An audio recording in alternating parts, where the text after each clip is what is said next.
Hi there. This is a live session about Amy, and I have a guest, which is Amy Farrow-Fowler. Oh no, not really. It's Bernd. Bernd Schiffer from IT Agile. Hi, Bernd. Hi, Martin. We are talking about Amy, and Bernd, will you just introduce yourself and tell us who is Amy? Obviously, it's not the girl from The Big Bang Theory, right? No, and it is who not. are you, and what is IT Agile? Okay, so my name is Bernd Schiffer, and I'm Agile coach and trainer and consultant at IT Agile. IT Agile is a famous company regarding everything Agile. So what I do is I should have said that. Actually, they're a famous company in Germany. If you want to do anything about Agile, Scrum, Kanban, or this stuff, and you are in Germany, you should consider to get a consultant like Bernd. Okay, thank you very much. It was a €5 bill. No, I need more money later. Actually, Bernd is going to be available in Australia pretty soon. Yeah. As a consultant also. Yeah. I'm a freelancing consultant from December, January. I will start in Australia, and I'm relocating in the beginning of December. And looking forward to that. So Amy is obviously not this girl here. But you like those TV series. Yeah, this is the Big Bang Theory, and I like Amy Farrow-Fowler, and she's one of my favorite characters actually. But it's only because Agile Management Innovations. The acronym for it is AMI. Amy. That's spelled actually, we say Amy. It's kind of the Germans will pronounce it Amy. Yeah. Americans would probably say Amy or maybe also. However, I don't know how you pronounce that. Yeah. Actually, we agreed that this should be Amy because it would fit best. Yeah.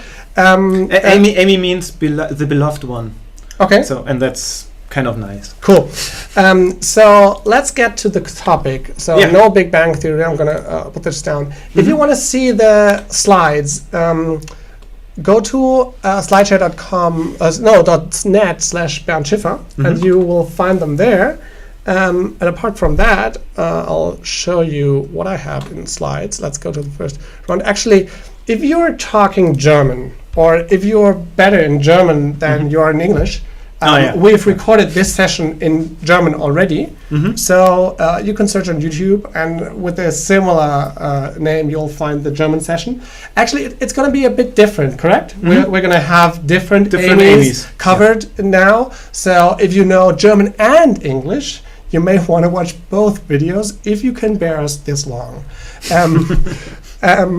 You may skip the intros though, because this might be redundant. Yeah. Okay, so Bernd, your stage. What's Amy? Tell us. So as I said, we are Agile, or I'm an Agile coach, and with my colleagues, they're also Agile coaches. And when we go to companies, and we have a look into them. So usually they call us if they want to start with Agile, or if they have already started with Agile and they want to have someone who can fix. They're kind of stuck things in trouble. Yeah, in trouble, right? So like this guy on the cow. Yeah, and so what they think what actually happens is this picture here. So in this picture is a guy, a rodeo guy actually riding on a bull. And I think it's a bull. It's not a cow. Yeah. Someone explained it to me. You're correct. It's not a cow. I'm sorry. Yeah. Because of the string here, it ties your your best parts. You know what I mean? Okay. So then they say, well, this is what happens in our company. And when I tell this on conferences, and I show this slide, then I ask the audience, okay, what do you think? What the company thinks they are? Is the company the bull, or is it the rider, or is and the other thing is the Agile who's team? On top and who's on top? Who's kind of steering who? And so actually, I was in such a conference and where you gave this talk, and I was actually.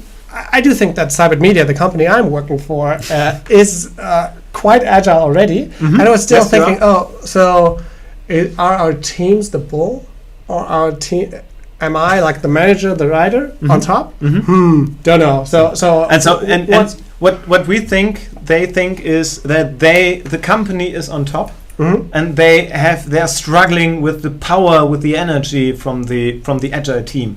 So usually when the promise Scrum is introduced with is usually, well, you unleash something. Well, the hyper productivity, so that you're more productive. So my team will be afterwards. So hyper productive that I'll have trouble controlling it.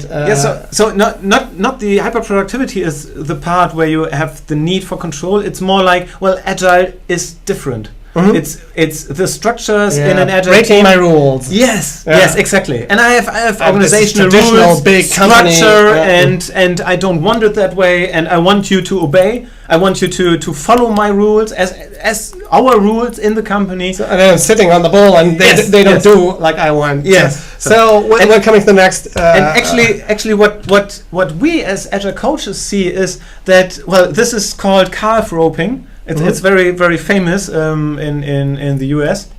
And what actually happens is the goal is that the rider has to tear them down, and to put a rope on at least 3 legs of the calf, so that it's not able to move or to get away anymore. So I'm this awesome Scrum team, and then this agile organization or wannabe agile organization, which is not an agile organization, comes and puts me on the floor and makes me not move anymore. Exactly. Yeah. So, and this is actually what we think happens there. Yeah. So, and actually, I think if you are an agile coach or if you are a team, you will have seen this already. Like they start performing and everybody cheers and say, "Oh, cool! Scrum is so cool," and then 3 months later, you'll have this waterfall being introduced again because the company says, but we have this 1-year road plan and now you have to stick to that. The so-called Scrum but. Yes, we do Scrum but. Scrum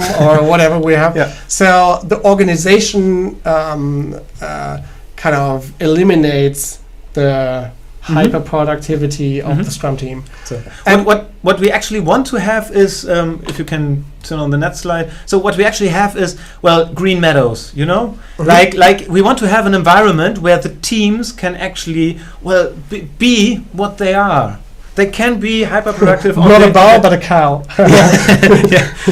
So and here breaks the metaphor a little bit. It's they get better milk.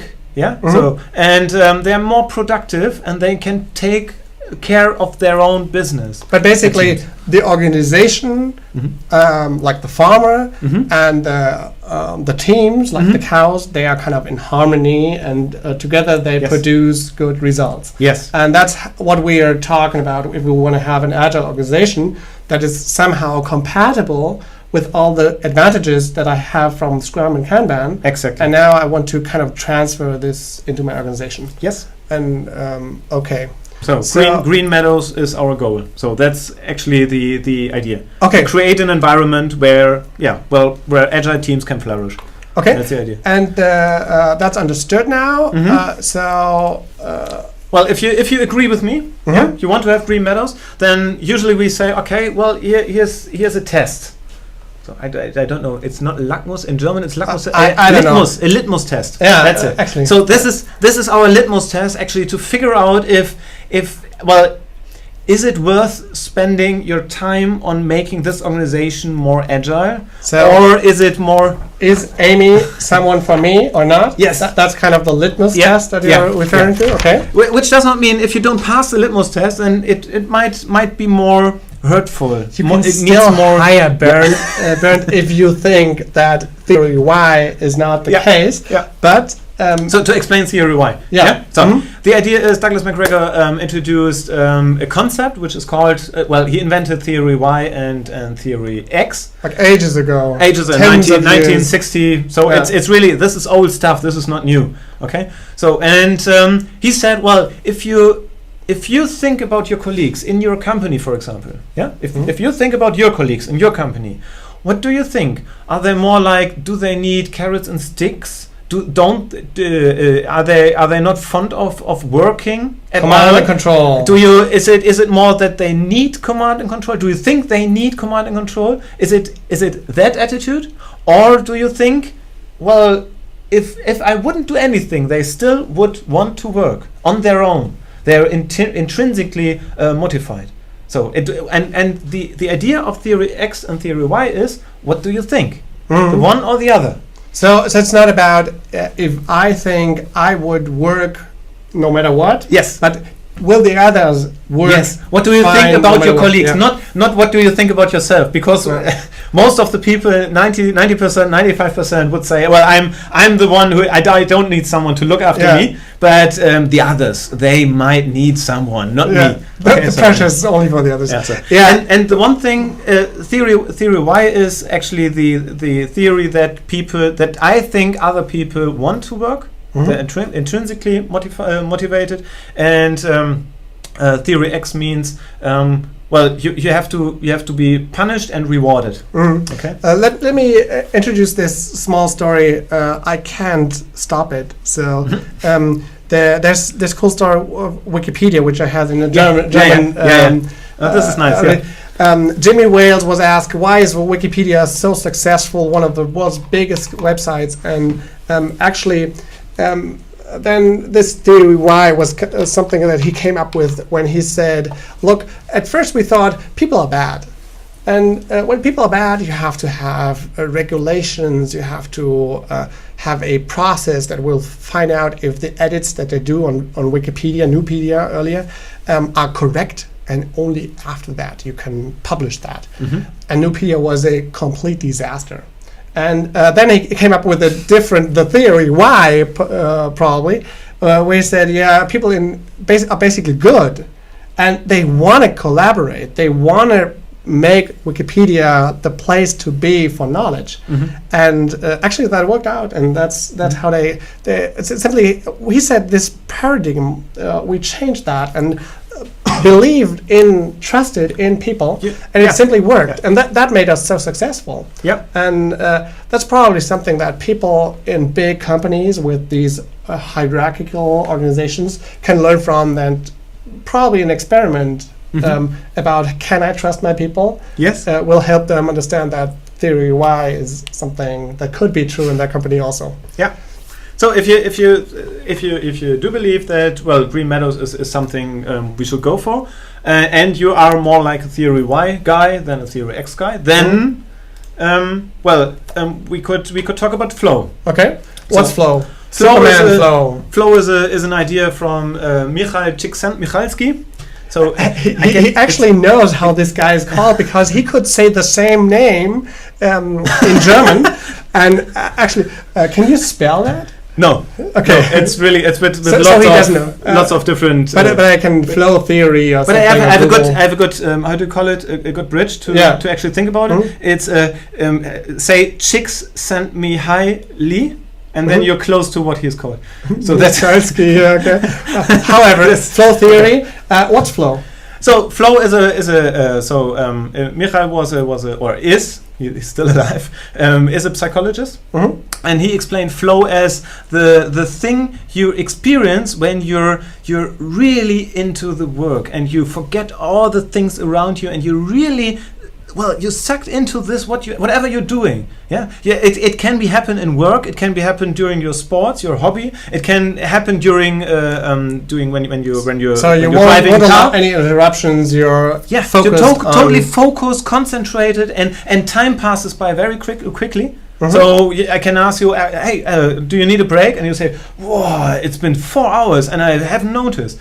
And then you have kind of a flow experience. And this is basically what we want to have for these knowledge workers, people who kind of produce those intangible things that we can touch. And So that's the idea. You're most productive when you're in such a state. So and you need a special environment, Green Meadows, to have such a state. So coming back to Agile organization, this means I have the Scrum team, Kanban team, and creating flow would mean that I would help them to be not interrupted as much, to have not so many rules that will bend them down on the floor. But for example, one thing where I see that they can't have flow is when I see their impediments. hanging on the wall or something, yeah. And the most of the impediments are, well, I have to go to department X because this department is blocking this decision, and I have to go to department Y, and this is blocking this decision, and this is department Z, and I want to and it's, well, you have to run after everything, political disruptions, and that's you can't have flow in such an environment. Every minute you're working, you have to think about, okay, I have to go there and have to go get the permission, and the structure is getting in the way, you know. Okay, and so we're trying to get them into the flow state, and what's next? I'm sorry. So let's go to the next one. Okay, so you want to have flow, and to actually one condition for having flow is you have to be autonomous. You need autonomy to actually, you achieve flow when you have a balance between your skills and your demand, or the exercises or the tasks you have to accomplish. If the tasks are too difficult and your skills are too weak to actually do those tasks, then you might get into a burnout state. Yeah, and if it's vice versa, meaning that the task is too easy and your skills are too high involved, the corner. So you have a bore out. So and actually flow is a path between that. And to actually balance this, you need autonomy. You need to make the decision how much you're going to work, on what you're going to work, what are the best things you can make the most impact in your company with, and stuff like that. And you have to make all those decisions. Okay, autonomy, bought. This is autonomy. So mastery? Mastery is the idea that you want, as I said in theory Y, this closely relates to theory Y. Mastery means you want to be good. You want to be the master of my topic, but the master of what you are doing. So, and this comes from within. You know, this is not something anyone can say to you. You have to be master in this one. I said, no, I want to be master in this.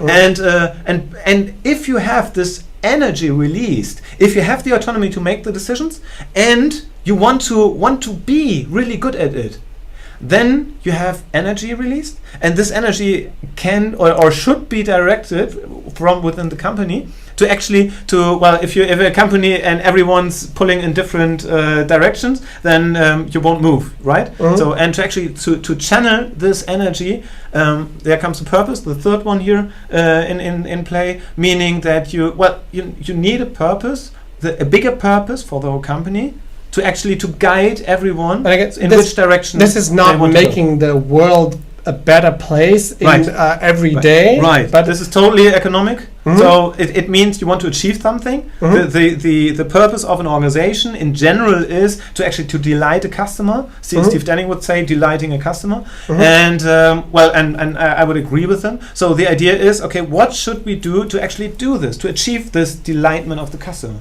Yeah. So and therefore you should have a purpose. How should we? So I want to be part of something that serves a greater purpose within my company or for the customer. Exactly. I don't want to be the guy pulling any trigger all the time and not knowing what comes out in the end, or not knowing if this is necessarily something I should be doing. So these three things, autonomy, mastery, purpose, comes from Daniel Pink. And I think you want to show I definitely want to show this video again. It's really good. Actually, there's a good video on YouTube.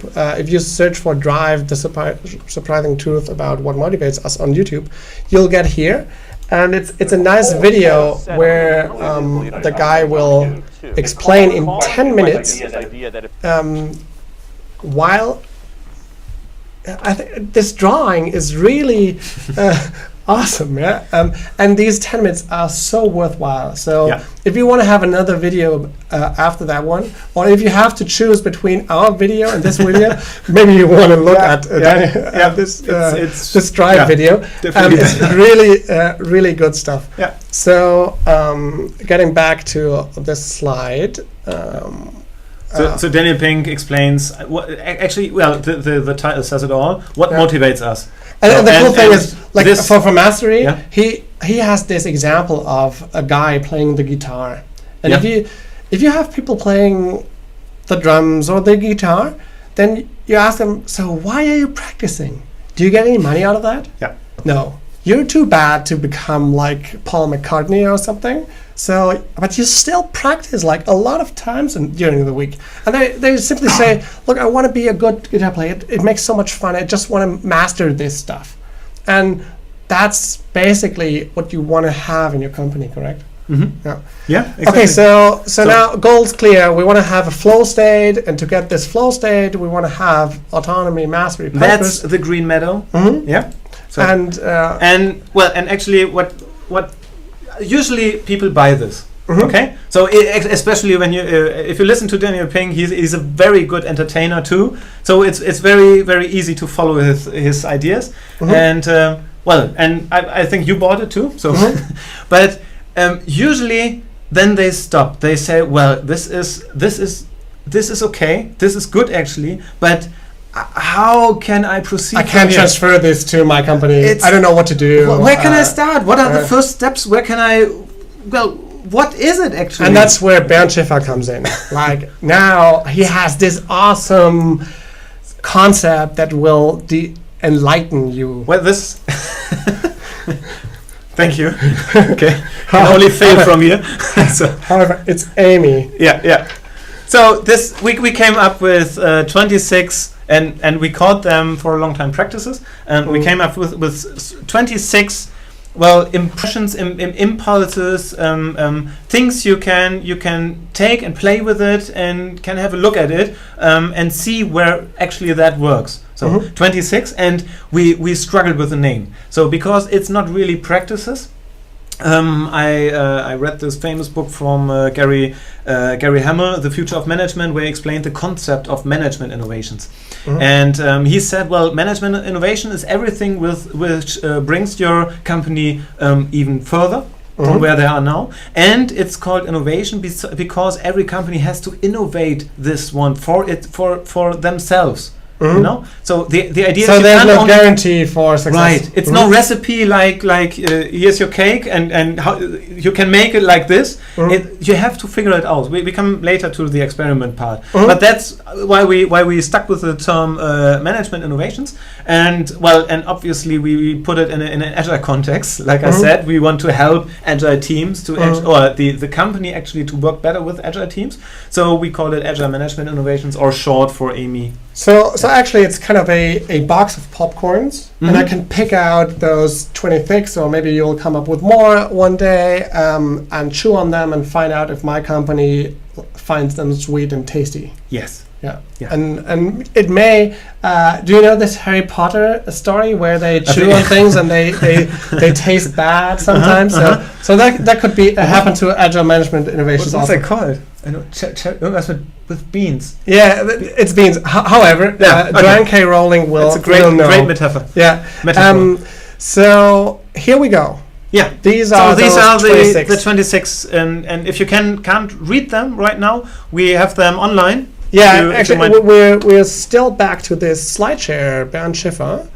Yeah. Slideshare.net/Bernd Schiffer, and you'll be somewhere here. Oh, there.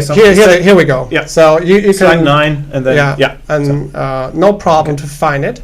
And we have different things here, correct? Yeah, so those are actually the 26 AMIs we came up with, and we call each of them, it's one AMI, one Agile Management Innovation, and we grouped them in, or clustered them in 6 different parts or if groups. You are from the US or Australia, where Bernd's going to be, and you want to help us and have watched this video until this place, please comment on how would you pronounce AMI. Would you say Amy? Would you say AMI? Do they have to change that? Tell us, and then we know that you've bared with us this long. And it's hard to come up with a word with Y, but okay. Okay. I had this Amy with the agile management experiments, and then you would have the Americans say Amy. Probably they would say Amy. Okay. However, as we are from Germany, we can't figure out for true. So help us. What is it? Yeah. So the 6 groups are actually about money, about collaborative infrastructure, about teams, about decisions, about mastery, and about customers and innovation. And we grouped all these 26 things, so we have kind of an overview about them. And well, actually, we can go through, dig deeper. And if you speak German, you can look at Slack, which we introduced in the German section. We talked about consent also, and so we're going to focus on open space technology in this session. If you want to. So what about open space that makes it so management innovative? So actually, it's very well known in the Agile community what open space is, and when you go to conferences, it's most likely that you will at least have one day with the open space technology concept. Everybody has to put bring a dog and put away their shoes, and then we have not really. So the idea of open space is that you actually have no agenda at the beginning, and you create your own agenda at the start of this conference. And when I say conference, it's like an unconference, but it has different rules and one law actually, and the law is actually the law of 2 feet. And it means if you can't get anything out of a session and you can't provide something to the session when you're in a session, then please respect your fellow session members with your with going away. So that's the idea. So you simply walk out and inside of any sessions, just like you can. And you have almost always open doors. It's no problem that you enter a session which started 15 minutes ago, and and that means it's highly emergent. There are patterns, and they evolve, and sometimes it happens that most of the time they're on Twitter too, and someone will Twitter, well, this is a great session, and woo. Maybe if you're doing this in your company, which is it may not be on Twitter, but on your microblog or something, or on your wiki. And that's the idea. Actually, not use it for conferences, or make in-house conference within your company. So, and the idea is we had once. You can make it very small. I don't have to have agile teams for that, right? No. Most of the aim is you don't have agile teams for it, and it helps if they know it.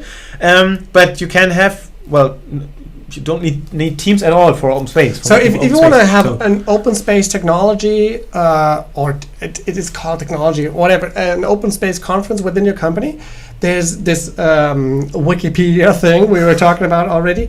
They have awesome documentation of what the rules are. It's only like a handful of rules that you have to follow. And basically, you only have to take a day or half a day and let people talk. And you'll find out that this experiment, in almost all circumstances, will have very good results. And it's totally hard for management to accept the fact that they start without knowing what actually will happen. So usually you will have like a topic or a theme for an open space. So you channel the energy, like the purpose. We talked about purpose. This is a very good example for purpose. And but you don't really know what will happen then, and that's kind of the magic from this. So one thing which was actually very, very small, and where we got absolutely brilliant results out of it, was we had 2 different Agile pilot. So an Agile pilot is when you start doing Agile and you have one team and you want to experiment with one team what it is to be Agile. Then you start an Agile pilot with that team, and you say, well, do Scrum or something for the next 3 months, and then we will have a bigger retrospective about it and see if that is good or not, and so. And we had 2 in the same company, 2 Agile pilots, and the one pilot was we had 2 coaches there, and they were separated. They were not in the same business within the company. So, and one team was getting along better than the other one, but they had some things which weren't so good, and the other one was, they weren't so good, but they still had some things which were good. And actually we brought them together in an open space, and actually we were only the hosts. So we, Agile coaches, were only the hosts for it. They solved their problems most of the time. So they could learn from the best practice of the other team from within the company, which would make them accept better that this would work in their company, because the other team would have succeeded in that already. And it's amazing. Actually, it's common sense already, right? If you're looking around on the web, on blog posts, on things like big innovative software companies, then open space is really common sense. It's something that is problematic. Probably if you want to steer everything, if you want to have let's assume you're a manager in a big company and you're saying, okay, let's try this open space experiment here, and then you come to the session, no agenda, right? And then you come in and say, I have this world domination topic here. Let's talk about how our company can conquer the world. And then no one tells you that they want to join in your session. This can be very frustrating because they may have other troubles, like how are we going to make sure that we can access those brilliant, knowledgeable workers that are only available 2 days a week or something, and you say, oh, this is not about world domination, so please come to my session. And it's the rule of 2 feet. They can go wherever they want, and if you let go for this 1 day, for this half day, for this 2 days, however you lay this out, you'll find out that the results are stunning. What we said before, like if you let them master their own topics, if you give them autonomy to do whatever they want, if you give them the purpose to finish what they start there in the time they need, they'll come up with concepts, with ideas that are pretty stunning, in my opinion. Yeah. And so this would be an easy thing to try out. Open space. Is it? I know that from open space technology. Is it technology methodology? No, technology. It's called OST, open space technology, and this is the technology to make an open space. Okay. So peer feedback, mentoring, coaching. Yeah. What's that? So those are 2 concepts. We put. The sheep. That's a sheep. Yes. Very good. Okay. No, actually, those are 2 different aims, actually, but they're on a high view. They're on a bird's view. They're very related with each other, so we can put them together. So, there's a sheep because mentoring is what we call you have someone who has been where you want to be in the future. So he can guide you, help you on your career path, on your personal growth, on your people development, mastery, things like So for example, we at IT Agile, we have all different kinds of mentors. So for example, we have someone who wants to be a very good product owner. So and we have mentors for him or people her. who did product owning already. Yes, of course. So and or someone says, well, you're very good in discussions. I want to be that good. Can you please help me? Or we have introduction mentors, meaning that when you're new to a company, you get one mentor. You're not free to have a mentor, but you have multiple for different topics. Yes, also if you want to. So and it's very easily solved at least at IT Agile, where we have a wiki page where you can I can say, I'm free to be a mentor for you. And it's I don't have to be the mentor of someone, right? No. You can ask me, are you going to be my mentor? It's totally voluntarily. That's not too difficult for the normal company, even in the hierarchical, to implement that, right? If I don't want. For example, if you think about the line manager, like team lead or something, they can say, but this is my job. Okay. Well, I'm your boss. Even if I'm a little boss as a team manager, but I'm your boss, and we have to have this talk. Not And your suggestion for the management innovation here is that you release the team lead from this task. Yes. And tell them, look, let they pick their mentors. They may pick you. Yeah. They may pick someone else. Yes. Yeah. Okay. So, and the idea is actually to not have this formal hierarchy, but this is some way to actually decentralize your. And in my opinion, it's your leadership. It's a good concept for a lot of managers, also in these big companies, because they'll free up time for you, right? So, a lot of those managers, if they think about career, they have to climb the ladder, which means that they have to lead people. But they may be good as a specialist. They may not be as good on a people skills basis. And they don't have to do that then. Because when mentoring is free, people can choose someone else for people skills matters. And for topic skills, they could still come back to this team lead. Okay, so what about the other thing? The other thing is the peer feedback. So what we actually introduced also at Agile was that we have so-called peer groups. And here comes the sheep in. It's part of the sheep because what is a man which or the person which has a peer group? What's his role? Yeah. What's the name of the role? Do you know that? If you know that, please Twitter or blog or something. Internally, call us. Actually, we as you say, mentoring and peer feedback is so mentor. Else. There's a mentee. Yeah, exactly. We call this mentee internally. Yeah. So this is mentee-mentor relationship. And we had a name for, but peer feedback, peer group and PE. What's a PE? That's not. It's not working. However, so the guy or the girl who gets the peer feedback from the peer group, and so we had an open space session about the name, and actually we asked, okay, please come up with ideas. We made brainstorming, and there were silly names like a victim or something, and which is we didn't use that one, but someone said, sheep. Yeah. Okay. So and we wrote it down, and it was the peer group tenders or takes care of the sheep. Yes. And what is a peer group? A peer group actually is that you are. Sorry, you have this. How do you call these when you have this talk with your boss? Once a year or twice a year, feedback talk with your boss, where you also talk about the salary and stuff like that.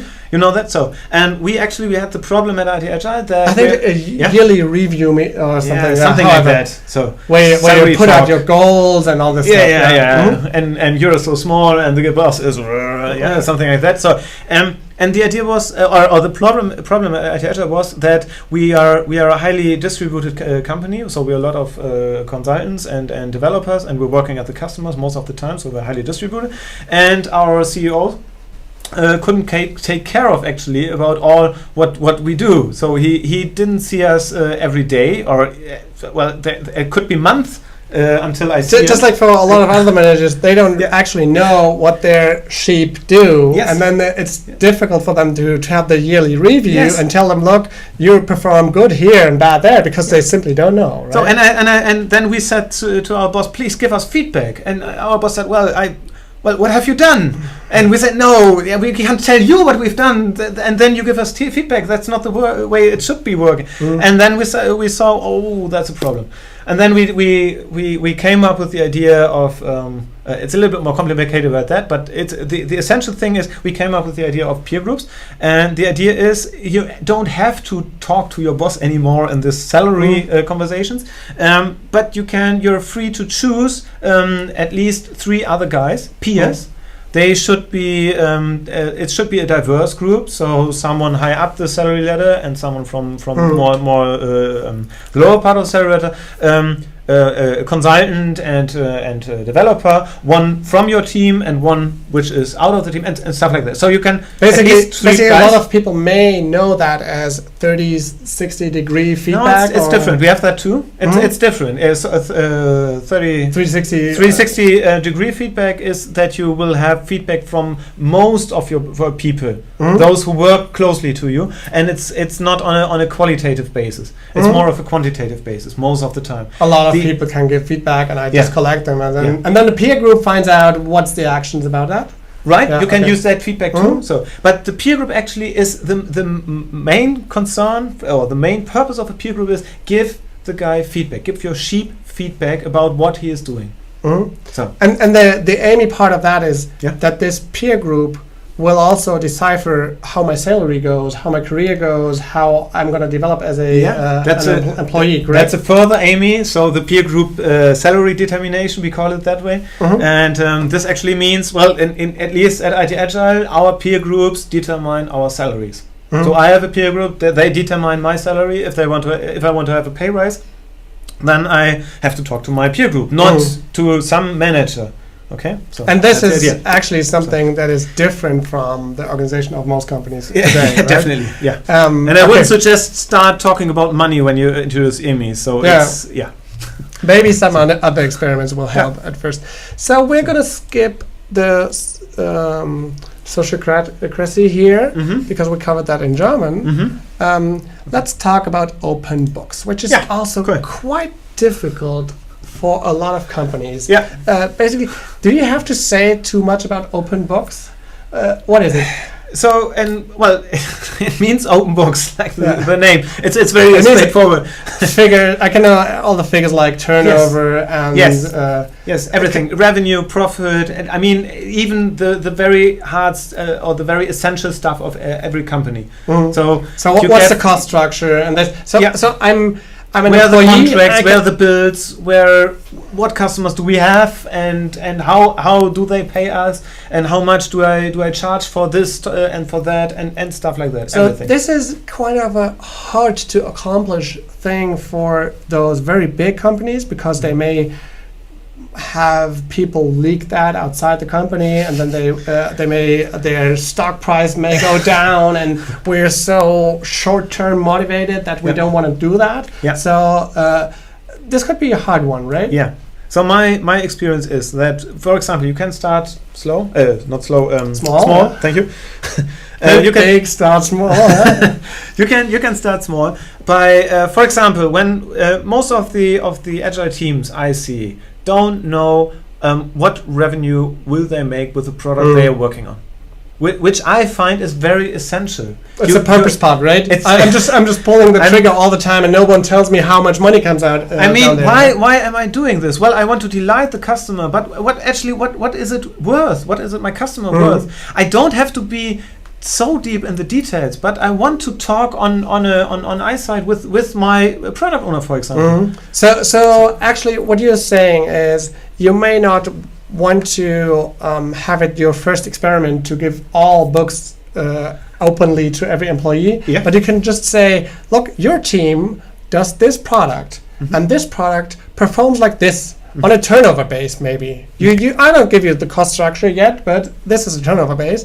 And now you can find out how your impact on for example, this thing is actually. And people can then say, we kind of raised the bar or whatever. Or for example, when you have you're talking about improvements of the company, like we need a new stapler, then I it's very interesting how much time you can spend of discussing things like that, and they don't know what a stapler costs or what a new printer costs or something like that.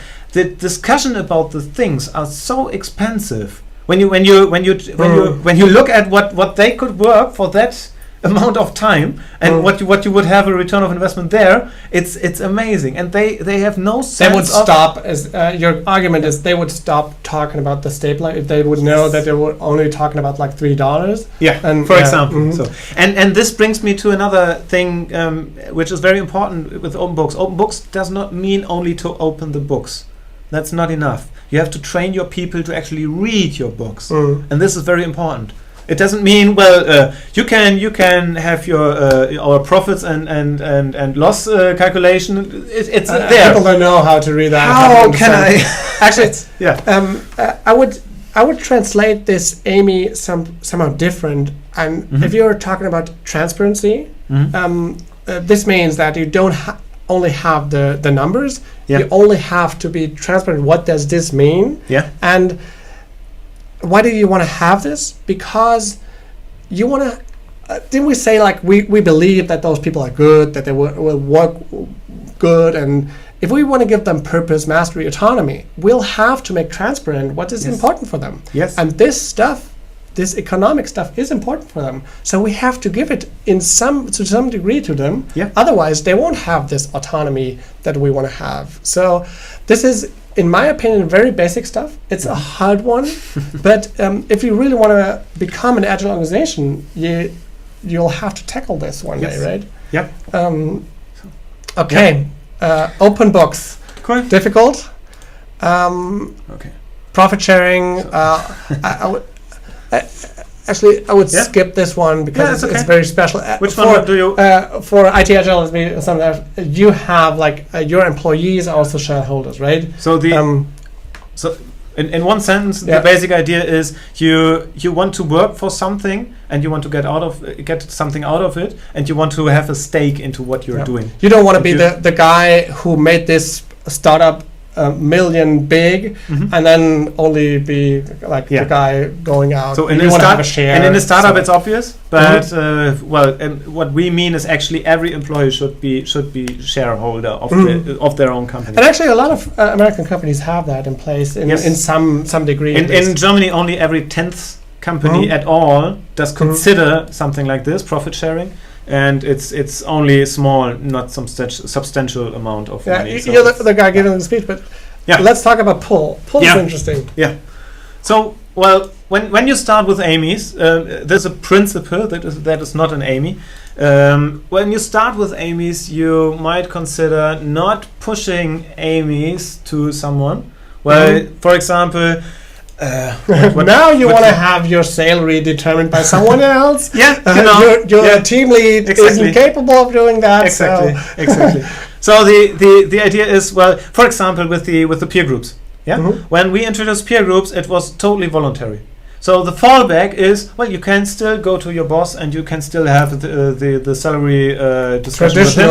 It's totally up to you. You can choose. So and at first it was I'm not quite sure. In our company it was, I think, half of our people immediately in the following weeks signed up for peer groups or organized their peer groups, and then the others watched, So and then there were problems, of course, and we have to figure them out and have to work around them. But eventually nowadays I think there are only 2 people in our company we have 35 people in our company, employees, and there are only 2 left without any peer groups. And that's the way AMIs should be introduced. And the idea is actually, well, let the people pull. Don't push something to them. Offer them something like this picture here. Let me show that again. That picture is, I love that picture. It means, well, here you have something, here I have to offer you something, and the other one said, well, okay, please give me something. So if he doesn't give you the bowl, then you can spill the water somewhere, but it will not be, it will drop on the floor, and that's it. And poor soup. So okay, so I have also an anecdote about pull. And we were talking internally about where will teams sit. It's quite an easy thing. Like everyone needs a place, everyone needs a table and a chair, and still people can discuss eternally to find out if they will get the best place, or if their team will be most productive in the place they are positioned in the plan. And my brother came to me, so my brother and I were CEOs of the company, and he said, it was so difficult for me to wait, because I wanted, or I knew this should be the obvious and perfect solution. And actually, this was what came out of the meeting in the end. So I knew it all along. And I thought, okay, I could have cut down the meeting to 20 minutes, but it took like 2.5 hours. And we had like 15 people inside, and they were all debating and all this stuff. And it was so much time that went on. And I was so glad at the end that I didn't push it, that I didn't push this solution to them, that they could kind of pull out what they wanted to have and discuss that. Because afterwards, that was not my solution, it was their solution. Exactly. They decided that they wanted to sit this way. They knew what the pros and cons were. They would live with that. And it's such a big difference if you go with the push. You just have this command and control style where you just say, this is my command and I'm going to control if you're going to do that. And it seems to work in some specific non-complex situations. But if you're working in a situation where people have to think, where people have to be motivated, where people have to get in a flow state, it's quite difficult to push pressure and this stuff. Not only difficult, but much less effective, actually. But the pull state is also not efficient, is it? Yeah, don't know really. So in German we have the difference between efficiency and effectiveness. So I don't know if that's actually it's the same in the same. Okay. So the idea is, well, actually you need more time for everything regarding AMI and pull principle and if you want to figure out people. Yeah, actually. So, but actually you will get better results. So you will be less efficient but more effective, and this pays off. That's the idea. So okay. Yeah. So what am I going to do, Bernd? If I want to go for this now. Let's see some. What's the answer? What am I going to do? I'm interested in that. What's the next step? So you could actually ask me. So obviously, so Twitter. Bernd Schiffer, one word. One word, Bernd Schiffer. So, for example, or email bernd.schiffer@itagile.com. And, and actually, that's one thing. So, obviously. So, another thing is, we have one page. It's in German, but, so Agile has put up a page talking about agile management innovations, and it's kind of a workshop. We want to. Well, this is brand new stuff, so it's really bleeding edge, and we want to start with actually making workshops and bringing people together and actually talk about those things and introduce AMIs there. And so in Germany, I'm going to go to IT Agile and ask for this workshop. Actually, what I can also do is I can watch your blog. Correct? Yes. Which is agiletrail.com. Agiletrail.com. Let me pull up here we have it again. www.agiletrail.com. Quite easy. I made 2 blog series with each 5 blog posts. And one of the series is dedicated to, the pull principle. This one's the pull principle, and the other one is dedicated to Slack. And for example, with the pull principle, I explain the principle, and Slack is one AMI, and I explain the in-depth explanation of Slack in this blog post. And actually, in the next, I hope it's next week. I'm so curious. I worked lots of times. New stuff around. Sorry, new stuff, right? And I rewrote some kind of a primer. Well, an introduction into AMI, and I got good feedback so far. And I hope I have it ready for next week. Is it in English? It is in English. Okay, it's in English. So and it will be on the blog. It will also be on the website. And if I'm in Australia, if I am in Australia and it's you see this video from December 2012 on, then you definitely want to call Bernd because he may be around. I'm relocating in early December to Australia for the next 2 years. So I'm hi Australians, please hire me. I can do good work. Good, okay. So I can second that. Good. Okay, cool, Bernd. Thanks a lot. If you want to find out more about the 26 things we had, look at the slides. Let me pull them up again. And I'm pretty sure that Bernd will put more stuff on his weblog. Thanks again for being with me. Thanks for having me. Thanks for listening so far, if you came so far. Thanks. Great. Thank you very much. Bye-bye.